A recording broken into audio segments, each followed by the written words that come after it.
శృతి హాసన్ తో సంఘమిత్ర సినిమా చేస్తున్నట్టు చిత్ర యూనిట్ ఎప్పుడో ప్రకటించింది. బాహుబలి తర్వాత ఖరీదైన బడ్జెట్ తో రూపొందుతోన్న సినిమా తమదే అని గొప్పలు కూడా చెప్పుకుంది. ఈ సినిమా కోసం శృతి హాసన్ కష్టతరమైన యుద్ధ విన్యాసాల్లో శిక్షణ కూడా తీసుకుంది. ఎక్కువ బడ్జెట్, స్టార్ హీరోయిన్ అన్ని ఈ సినిమాకు ప్లస్ పాయింట్లు అవుతున్నాయని, సినిమా మంచి విజయాన్ని సొంతం చేసుకుంటుందని విమర్శకులు అంచనాకు వచ్చేశారు కూడా.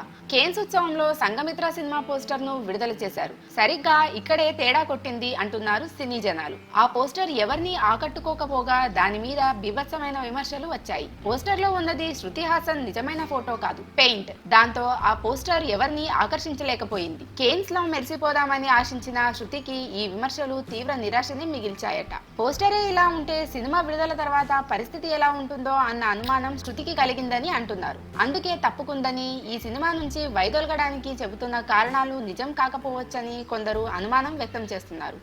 ఈ సినిమా కోసం దాదాపు 2 సంవత్సరాల డేట్లు ఇమ్మంటున్నారని, అది కుదరకనే శృతి తప్పుకున్నదని మొదటి కారణం. అసలు కథ చెప్పినప్పుడు డేట్ల విషయం కూడా చెబుతారు. వారు చెప్పిన డేట్లకి కొద్దిగా అటు ఇటు కావడం తరచూ జరుగుతూనే ఉంటుంది. 1-2 నెలలని చెప్పి ఒక్కసారిగా 2 సంవత్సరాలు అని అనరు కదా అన్నది కొందరి అనుమానం. పూర్తి స్క్రిప్ట్ శృతికి ఇవ్వలేదన్నది రెండో కారణం. ఇది కూడా అనుమానాలకే తావిస్తోంది. మొత్తానికి ఈ సినిమా నుంచి శృతి ఎందుకు తప్పుకోవాల్సి వచ్చిందో, అందుకు దారి తీసిన కారణాల మీద బోల్డెన్ని అనుమానాలు వ్యక్తం అవుతున్నాయి.